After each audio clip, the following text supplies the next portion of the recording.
जय हिंद दोस्तों लेकर के आ गए हैं बहुत ही महत्वपूर्ण पर्यावरण के टॉप 30 प्रश्न, जिनको पढ़ करके आपको लगेगा कि एक एक प्रश्न बहुत उपयोगी है और तुरंत याद करने लायक ये प्रश्न है। आपको पेपर से पहले इन प्रश्नों को दोस्तों एक बार अच्छे से पढ़ लेना है, रट लेना है। तो शुरुआत हम कर रहे हैं। पिछले आपने हमारे पर्यावरण के वीडियो ना देखे हो तो प्ले लिस्ट पर जा करके जरूर देखना, और आगे के आपको वीडियो मिलते रहें सब विषयों के, इसलिए चैनल को सब्सक्राइब तुरंत कर लें। यदि सब्सक्राइब ना किया हो वीडियो को लाइक करें। शुरुआत करते हैं। घास भूमि में पेड़ घासों को पारिस्थितिकीय प्रतिस्थापन के रूप में प्रतिस्थापित नहीं कर सकते। क्यों नहीं कर सकते? क्योंकि ऐसे ही प्रश्न दोस्तों पेपर में आएंगे आपके पर्यावरण के, याद रखिएगा। तो आपको बता दें इसका उत्तर हो जाएगा सीमित सूर्य प्रकाश और पोषक तत्वों की कमी के कारण उनको प्रतिस्थापन नहीं कर सकते हैं। ठीक है, अब आपको ही फटाफट कमेंट में उत्तर देते जाना है दोस्तों, समय नहीं लगाना है। कम समय में चाहता हूं पूरे प्रश्न आपके हो जाएं। वह पौधे जिसमें पुष्प उसके पूरे जीवन काल में एक ही बार आता है क्या कहलाता है? कई बार पूछा गया प्रश्न है। वे पौधे जिनमें पुष्प उनके पूरे जीवन में एक ही बार आते हैं वो कौन से पौधे कहलाते हैं? ये आपने पढ़ा होगा, हमारे पिछले वीडियो के भी अभ्यास किए होंगे, तो बहुत मजबूत आपकी पर्यावरण हो चुकी होगी। इसलिए मैं कह रहा हूँ कि पूरे वीडियो आप क्रम से पर्यावरण की प्ले लिस्ट में जाकर के देख सकते हैं और सब्सक्राइब करके हमसे जुड़ भी सकते हैं। तो इसका जो उत्तर हो जाएगा वह हो जाएगा मोनोकार्पिक। ठीक है, मोनोकार्पिक में पूरे जीवन काल में एक ही बार पुष्प आते हैं, इसके बाद नहीं आते। प्राकृतिक पर्यावरण दर्शाता है, क्या दर्शाता है प्राकृतिक पर्यावरण? तो आपको बता दें कि प्राकृतिक जो पर्यावरण है वह मानव गतिविधियों में हस्तक्षेपित जीवित सजीवों एवं निर्जीवों से युक्त भूमि का भाग दर्शाता है। ठीक है, प्राकृतिक पर्यावरण। आगे महत्वपूर्ण आ गया पारिस्थितिकी संबंधित 2-3 प्रश्न आते हैं। पारिस्थितिकी तंत्र में प्राथमिक उत्पादक कौन से है? आप सभी उत्पादक पढ़ लेना अच्छे से दोस्तों। तो आपको बता दें कि पारिस्थितिकी तंत्र में जो प्राथमिक उत्पादक माना गया है वो है पौधे। कौन है? पौधे माने गए हैं, याद रखिएगा।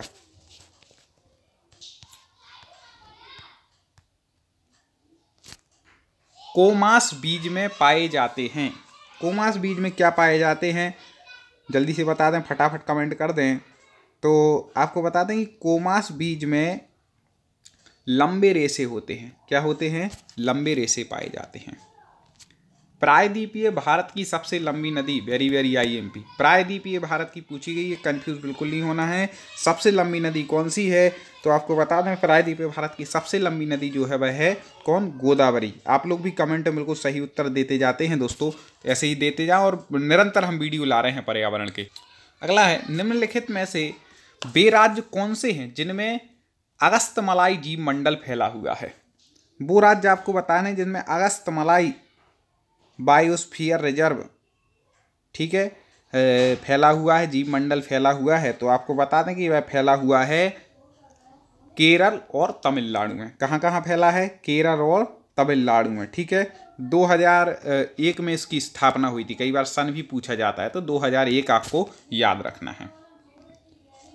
अगला है भारत में निम्नलिखित में से किस क्षेत्र में विविध अंतः समुद्री पेड़ों तथा प्राणी जात का संरक्षण करने का जैव रिजर्व बायो रिजर्व है?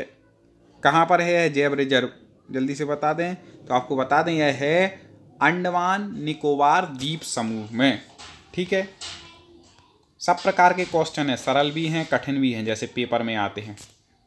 भारत के किस राज्य में अनुमानतः कोयले को विशालतम सुरक्षित भंडार उपलब्ध है? किस राज्य में कोयले के विशालतम सुरक्षित भंडार? तो आपको बता दें कि इसका जो सही उत्तर हो जाएगा वह हो जाएगा बिहार में है, नवनिर्मित झारखंड समेत, जो नया झारखंड बना है से कट के उससे सहित। ठीक है, तो गौड़वायु की जो चट्टानें हैं सबसे प्रमुख क्षेत्र इसका पश्चिम बंगाल, झारखंड, ओडिशा आदि राज्यों में विस्तृत है। लेकिन प्रश्न में जो पूछा गया है उसके अनुसार जो बिहार का क्षेत्र है वहाँ पर कोयला ऐसा ज़्यादा पाया जाता है। भारत में ध्वनि प्रदूषण का स्तर स्वीकार किया गया है, वेरी वेरी वेरी IMP, कई बार पूछा गया मैंने देखा पेपरों में। तो आपको बता दें यह जो स्वीकार किया गया है वह 40 से 45 डेसिबल। ठीक है, और प्रदूषण नियमन एवं नियंत्रण एक्ट 2000 के तहत ये निर्धारित किया गया है, यह भी याद रखिएगा। ठीक है, किसके द्वारा निर्धारित किया जाता है? तो CPCB के द्वारा यह निर्धारित किया जाता है। इस प्रकार से इसका इतने ही महत्वपूर्ण थे। आगे, वाटर पोलो में प्रत्येक टीम में कुल कितने खिलाड़ी होते हैं? 1-2 प्रश्न तो ऐसे ही आने हैं खेल से संबंधित, तो बता दें वाटर पोलो में कितने खिलाड़ी हैं, तो आपको बता दें कि इसका उत्तर हो जाएगा 7 खिलाड़ी।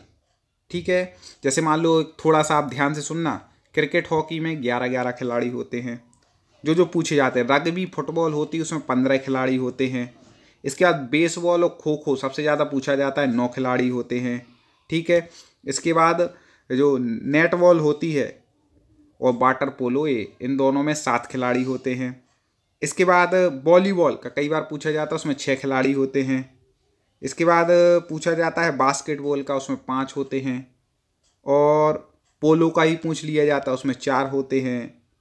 और इसके अलावा टेनिस बैडमिंटन में पूछा जाता है तो 1 या 2 होते हैं।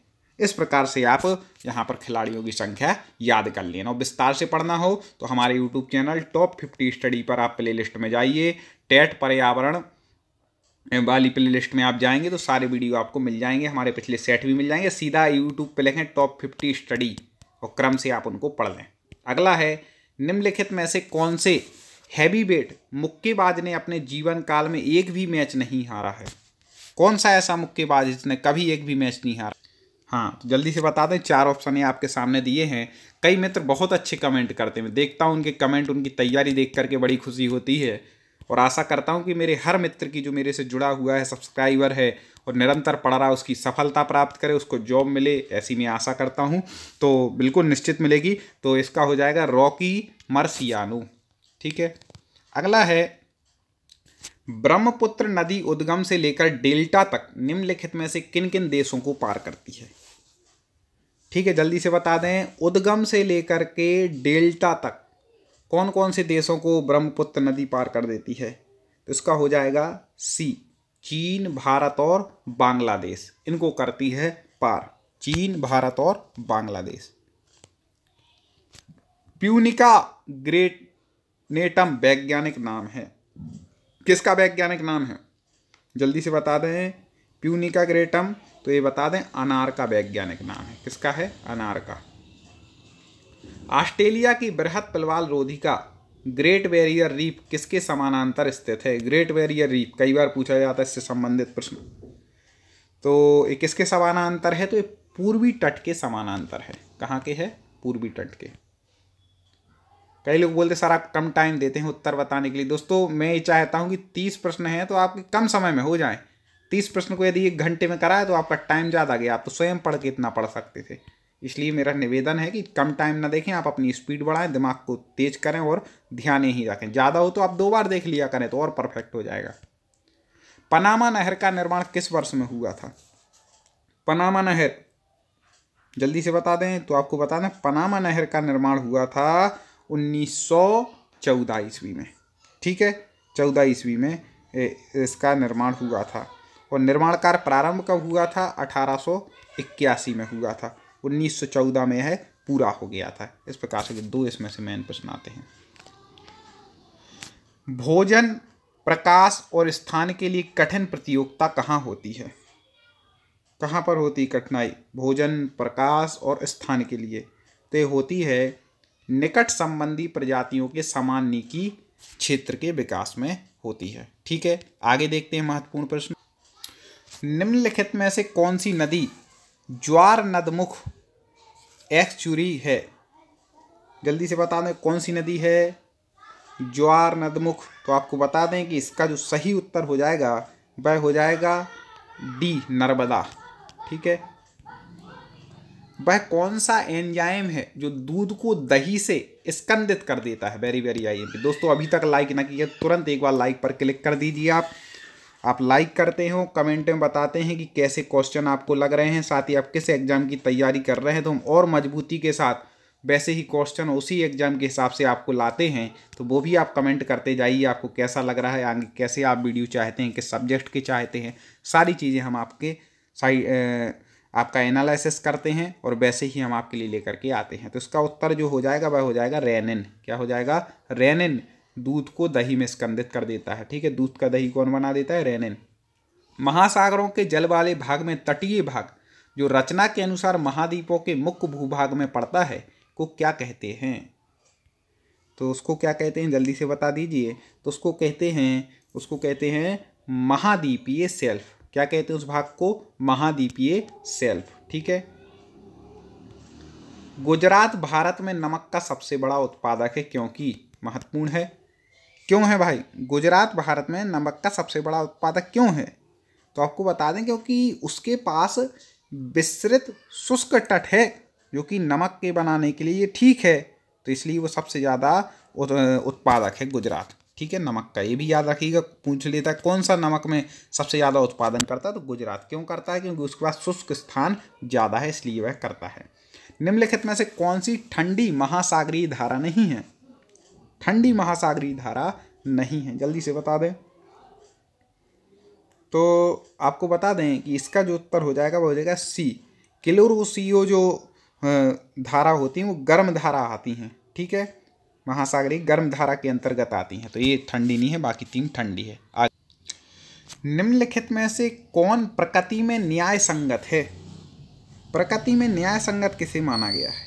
तो आपको बता दें मूल अधिकार, ये क्या है? न्याय संगत है। दोस्तों, हर सब्जेक्ट के आपके शिक्षक भर्ती परीक्षा के वीडियो हमारे चैनल पर उपलब्ध हैं। चाहे आपको बाल विकास पढ़नी हो, चाहे हिंदी पढ़नी हो, चाहे संस्कृत पढ़नी हो, चाहे मैथ पढ़नी हो, चाहे पर्यावरण पढ़नी हो, चाहे सामाजिक विज्ञान पढ़नी हो, जो भी आप एग्जाम की तैयारी कर रहे हैं उसके वीडियो हमारे चैनल पर आपको मिलेंगे। तो आप जरूर जा कर के देखें, अपनी तैयारी को मजबूत बनाएं। भारत सरकार का संवैधानिक अध्यक्ष होता है। संवैधानिक अध्यक्ष भारत सरकार का कौन होता है? तो आपको बता दें कि संवैधानिक अध्यक्ष होते हैं राष्ट्रपति। किस अनुच्छेद के तहत? तो अनुच्छेद 53(1) के तहत वो क्या भारत के संवैधानिक अध्यक्ष होते हैं। कार्यपालिका की शक्ति भी इन्हीं में निहित होती है, राष्ट्रपति में। ठीक है। अधिकार परीक्षा का शाब्दिक अर्थ क्या है? अधिकार परीक्षा क्या है, इसका शाब्दिक अर्थ? तो आपको बता दें किस अधिकार से या वारंट से। इसका मतलब ये होता है कि किस अधिकार से ऐसा है, किस वारंट से ऐसा। भारतीय संविधान कब लागू हुआ? Very very IMP। तो कई बार पूछा गया, सबको पता भी है कि जो है 26 जनवरी 1950। ठीक है, 26 जनवरी 1950 को क्या हुआ था? भारतीय संविधान लागू हुआ था। इसी के उपलक्ष्य में हम लोग क्या गणतंत्र दिवस भी मनाते हैं। सर्वोच्च न्यायालय द्वारा संविधान का मूल ढांचा का सिद्धांत निम्नलिखित में से किस मामले में घोषित किया गया? ठीक है, जल्दी से बता दें किस मामले में घोषित किया गया था।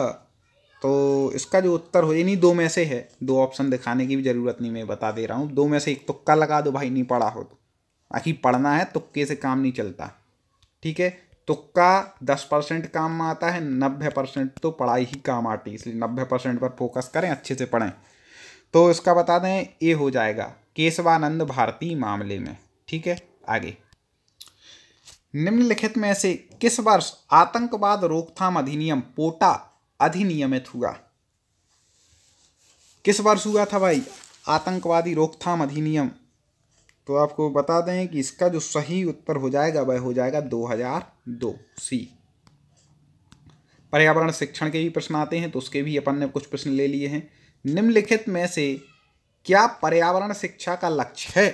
पर्यावरण का शिक्षा का लक्ष्य क्या है? कई बार पूछा गया ये। तो आपको बता दें पर्यावरण जो शिक्षा का लक्ष्य है, तो यहाँ पर लिखा है, पहला है बच्चों में वैज्ञानिक जानकारी का विस्तार करना, ये तो है ही। बच्चों को उनके परिवेश का महत्व समझाना, ये भी है। पर्यावरण संरक्षण के महत्वों से बच्चों को अवगत कराना, ये भी है। तो 3 तो हैं ही, तो प्रयोग सभी हो जाएगा। ठीक है दोस्तों, आगे बढ़ जाते हैं।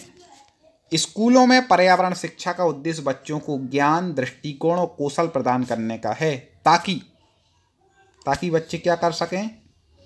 तो इसका दोस्तों लाइक और शेयर जरूर करना है, आपको याद रखना है। संस्कृत की भी डेली हम 2 क्लासें लाते हैं, एक सुबह 8:30 बजे और एक रात को 9:45 पर। किसी दिन मान लो 9:45 वाली क्लास किसी कारणवश नहीं हो जा पाती तो आपको दूसरा सब्जेक्ट ले आते हैं। 2 कंटिन्यू तो क्लास चल ही रही हो, बीच बीच में रात को 8 बजे भी एक क्लास आ जाती है, दोपहर 3 बजे भी, अलग अलग आपकी पूरी सब्जेक्ट की क्लासें आ रही हैं, सब पढ़ें। वे सही अर्थों में, क्या हो जाएगा इसका उत्तर, वे सही अर्थों में पर्यावरण को बेहतर बनाने में सक्षम हो सकें और संधारणीय विकास के उद्देश्य को प्राप्त करने में योगदान दे सकें। यही उद्देश्य यहाँ पर प्रदान किया गया है। इस प्रकार से आज हमने टॉप 30 प्रश्नों पर चर्चा की। कल पुनः आगे ऐसे ही 30 प्रश्न लेकर के आएंगे। आप इसी तरह जुड़े रहें, पढ़ते रहें, अपनी तैयारी को मजबूत बनाएं। ढेर सारी शुभकामनाएं। जय हिंद।